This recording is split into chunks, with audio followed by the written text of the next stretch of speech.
नमस्कार दोस्तों, मैं आर कुमार सैनी, वैदिक एंड केपी एस्ट्रोलॉजर हाजिर हूँ। मैं आज आपके साथ एक नया वीडियो लेके, जिसमें अपन आज चर्चा करेंगे सूर्य और मंगल की युति के बारे में। ज्योतिष के अंदर सूर्य को पिता का पेट, आँख, रोग नाशक, दवा, प्रभाव, प्रभुत्व, सरकार, मान सम्मान आदि का कारक माना जाता है। वहीं ज्योतिष के अंदर मंगल को पराक्रम, भूमि, भाई, कर्मठता, जुझारूपन, झंझट, आक्रामकता और खून का कारक माना जाता है, यानी लाल रंग का कारक माना जाता है। जब भी ज्योतिष के अंदर यानी किसी भी जातक की कुंडली के अंदर सूर्य और मंगल की युति होती है, तो ऐसा जातक निश्चित ही सरकार या सरकार की के द्वारा शासित संस्थाओं से जुड़ा हुआ होता है। और ऐसा जातक है पारिवारिक तौर पे प्रभावशाली परिवार से जुड़ाव रखने वाला होता है। ऐसे जातक की शिक्षा है वो उच्च शिक्षा होती है।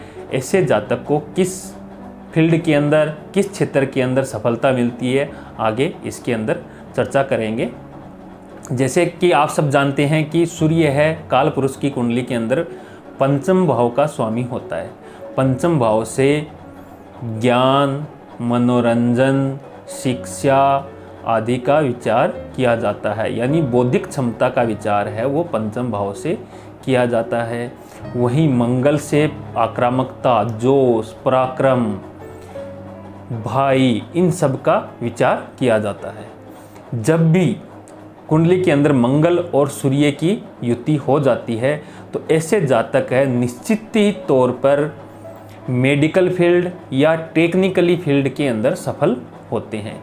मेडिकल फील्ड के अंदर जैसे दंत चिकित्सा, हार्ट या हृदय रोग विशेषज्ञ, पेट से संबंधित विशेषज्ञ यानी पेट का डॉक्टर या हृदय का डॉक्टर या आँखों का डॉक्टर या सर्जन, जिसको ऑपरेशन के अंदर महारत हासिल हो, ये भी सूर्य और मंगल की युति वाले जातक ही होते हैं।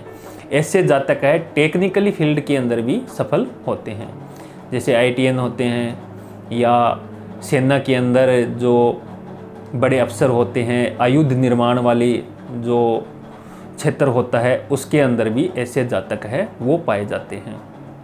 ऐसे जातक के अंदर मैनेजमेंट की यानी किसी भी सिचुएशन को हैंडल करने और उन पे अपना प्रभाव जमाने की क्षमता, अद्भुत क्षमता होती है। ऐसे जातक हैं किसी भी जगह, किसी भी प्रकार की कोई भी परेशानी आ जाए उससे निकलने में, उसको अपने अंडर कंट्रोल करने में सक्षम होते हैं। इसलिए ऐसे जातक को सैन्य या पुलिस विभाग होते हैं या IAS ऑफिसर जैसे जिला कलेक्टर, सचिव या संभाग स्तर पर जो अधिकारी वगैरह होते हैं उसके अंदर ऐसे जातक को जाना चाहिए। ऐसे जातक अगर राजनीति के क्षेत्र के अंदर जावें तो भी अपना नाम और वर्चस्व स्थापित करते हैं, क्योंकि सूर्य और मंगल की युति निश्चित तौर पर जातक को सरकार से जोड़ती ही है, चाहे वो सरकारी नौकरी के माध्यम से हो या फिर राजनीति के माध्यम से। ऐसा जातक है अपना हाथ है, प्रभाव है, क्योंकि सूर्य है वो प्रभुत्व, प्रभाव, अधिकार का कारक होता है। तो ऐसा जातक है निश्चित तौर पे सरकार के अंदर, राजनीति के क्षेत्र के अंदर जावे तो भी एक अच्छा पद, प्रतिष्ठा, मंत्री तक की या मुख्यमंत्री आदि की पोस्ट तक पहुंच सकता है, इसमें कोई दो राय नहीं है। अगर ये सब शुभ फल हैं ये तभी मिलेंगे जब ऐसा जातक की कुंडली के अंदर मंगल और सूर्य की युति केंद्र या त्रिकोण के अंदर हो। केंद्र यानी प्रथम, चतुर्थ, सप्तम या दसम भाव के अंदर हो। त्रिकोण यानी पंचम या नवम भाव के अंदर हो। तो जब भी ऐसी युति है केंद्र या त्रिकोण के अंदर होती है और इन युति के ऊपर शनि या राहु आदि का प्रभाव न हो, यानी जो इनके साथ में शत्रु ग्रह हैं उनका इनके ऊपर प्रभाव न हो, शुभ दृष्ट हो, यानी जो शुभ ग्रह हैं जैसे बुध है, गुरु है, शुक्र है, चंद्र है, इन शुभ ग्रहों से दृष्ट हो तो इनके प्रभाव के अंदर 4 चांद लग जाते हैं।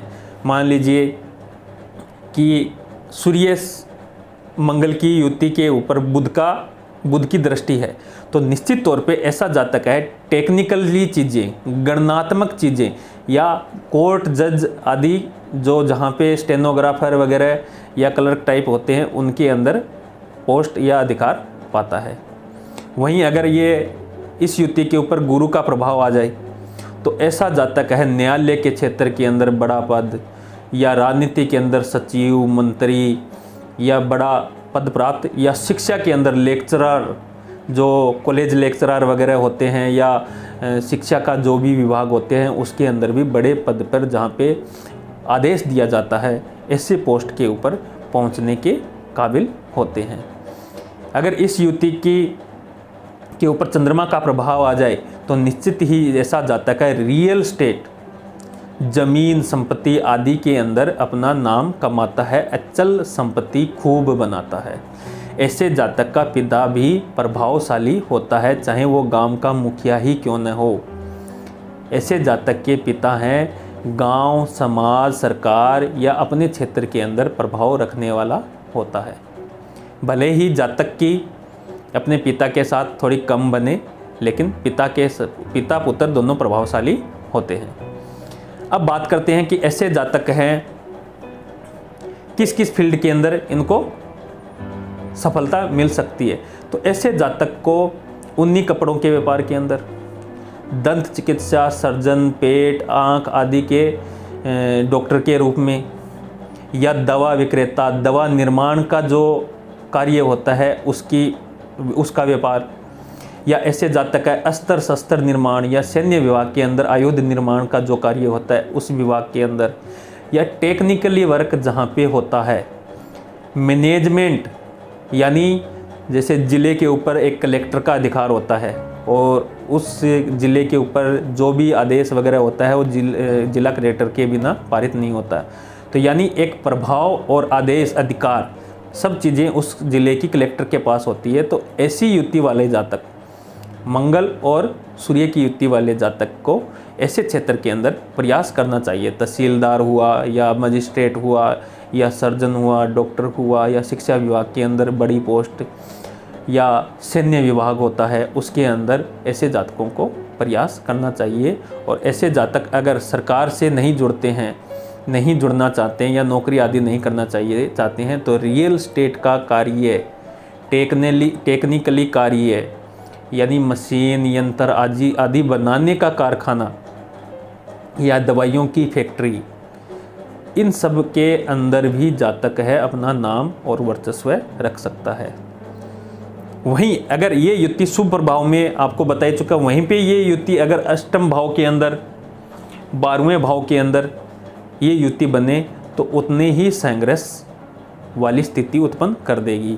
वहीं अगर ये युति चतुर्थ के, दसम के, नवम के, 11वें के, छठे के, पंचम के या लग्नेश के नक्षत्र, उपनक्षत्र के अंदर हो तो शुभ परिणाम देगी।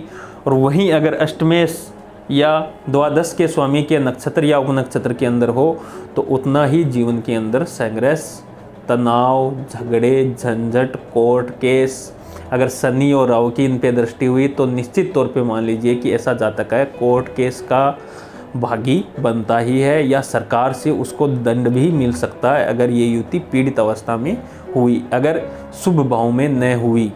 अगर अष्टमेश या द्वादशेश के नक्षत्र या उपनक्षत्र के अंदर हुई या राहु या शनि की इनके ऊपर दृष्टि हुई तो ये युति है उतना ही खराब प्रभावशाली परिणाम भी दे सकती है। यानी ज़मीन संपत्ति का लड़ाई झगड़ा आदि झंझट दे सकती है, या कोर्ट केस वगैरह, लिटिगेशन, मुकदमे आदि का जातक को फल दे सकती है। तो ये शुभ परिणाम देगी या अशुभ परिणाम देगी, ये कुंडली के अंदर उसकी भाव स्थिति, उसके नक्षत्र स्थिति, उसकी उपनक्षत्र की स्थिति और इन पे पड़ रही दृष्टि के ऊपर निर्भर करेगा। तो मित्रों, सूर्य और मंगल की युति का परिणाम आपको समझ में आ गया होगा। तो अगर आपकी कुंडली के अंदर ये युति है तो बताए गए व्यापार या कार्य के अंदर आप अपना भाग्य आजमाएं तो निश्चित तौर पे आपको सफलता मिलेगी। किसी भी डिसीजन पे पहुंचने से पहले इस युति की नक्षत्र स्थिति और इन पे पड़ रही दृष्टि का विवेचन जरूर कर लेना चाहिए। वहीं महिलाओं की कुंडली के अंदर अगर ये युति है तो वैवाहिक जीवन के अंदर संघर्ष जरूर करवा देगी, अगर सप्तम भाव के अंदर या द्वितीय भाव के अंदर या 12वें भाव के अंदर ये युति बन रही हो। तो मित्रों, अगर मेरा ये वीडियो आपको पसंद आया है तो मेरे चैनल को ज़रूर सब्सक्राइब करें, लाइक करें और शेयर करें और मुझसे जुड़े रहिए। अपन आगे भी विभिन्न प्रकार की युतियों के बारे में भी चर्चा करते रहेंगे। तब तक सेफ रहिए, सुरक्षित रहिए, अपना और अपने परिवारजनों का ख्याल रखिए। बहुत बहुत धन्यवाद। जय हिंद, जय भारत।